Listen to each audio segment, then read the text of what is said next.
কোনো রকম ঢাক ঢাক গুড়গুড় নেই, সাধারণভাবে কথায় কোনো ভনিতা থাকে না। তবে প্রশ্নটা ছিল বেশ কঠিন। 2026 সালে পশ্চিমবঙ্গের বিধানসভা নির্বাচনের জন্য কতটা প্রস্তুত সিপিআইএম তথা বামফ্রন্ট?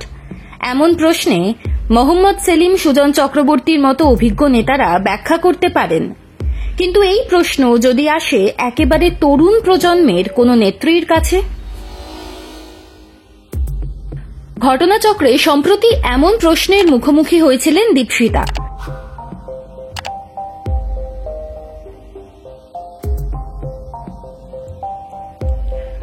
সিপিআইএমের এই তরুণ নেত্রী ইতিমধ্যেই বঙ্গ রাজনীতিতে প্রাসঙ্গিকতা আদায় করে নিয়েছেন।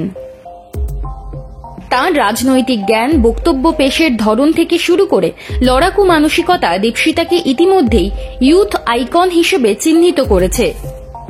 সম্প্রতি ইনস্ক্রিপ্টকে দেওয়া এক সাক্ষাৎকারে দীপশিতার কাছে প্রশ্ন যায় যে তিনি ও তাঁর দল 2026 সালের বিধানসভা নির্বাচনের জন্য কতটা প্রস্তুত, যার উত্তর রীতিমতো সপ্রতিভভাবেই দিয়েছেন দীপশিতা। শুধু জবাবই দেননি, কোন ইস্যুতে আসন্ন বিধানসভায় লড়তে চাইছে সিপিআইএম তথা বামফ্রন্ট সে কথাও উঠে এসেছে দীপশিতার গলায়। দীপশিতা কোনো রকম ডাকঢাক না করেই বলে দিয়েছেন, আমরা প্রস্তুত।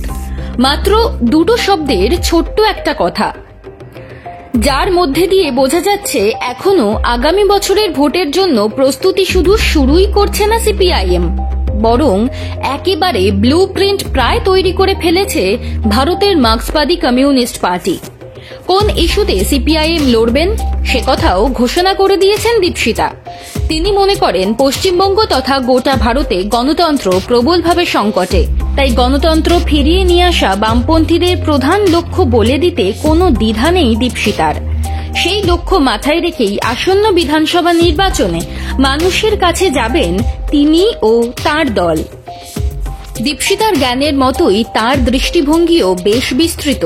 সেজন্য একদিকে যেমন সার্বিকভাবে ভোটের ইস্যুর কথা বলতে গিয়ে গণতন্ত্রের কথা বলছেন, পরক্ষণেই তাঁর গলায় শোনা গিয়েছে সার্বিকভাবে গণতন্ত্র ফেরানোর কথা যেমন থাকবে, তেমনি সাধারণ খেটে খাওয়া মানুষের রুটি রুজির কথাও কিন্তু আমাদের ইস্যুতে থাকবে। আসলে বহুত্বের মধ্যে ঐক্যের পথে হেঁটেই আগামী নির্বাচনের প্রচারে দেখা যাবে দীপশিতাকে। অন্তত তাঁর কথায় তেমনই ইঙ্গিত। সেখানে একদিকে যেমন তিলোত্তমার জন্য সোচ্চার হওয়ার কথা বলা হচ্ছে, তেমনি রয়েছে চাকরিহারা শিক্ষকদের জন্য লড়াইয়ের কথা। দীপশিতা সেই লড়াই নানান আঙ্গিকে তুলে ধরেছেন। বলেছেন বেকার যুবক যুবতীর কথা। একথা অস্বীকার করার কোনো জায়গা নেই যে যত দিন যাচ্ছে পরিণত হচ্ছেন দীপশিতাধর। লোকসভা নির্বাচনে প্রার্থী হয়ে হেরেছিলেন, পরের বিধানসভায় কি হবে তার উত্তর সময়ের হাতে।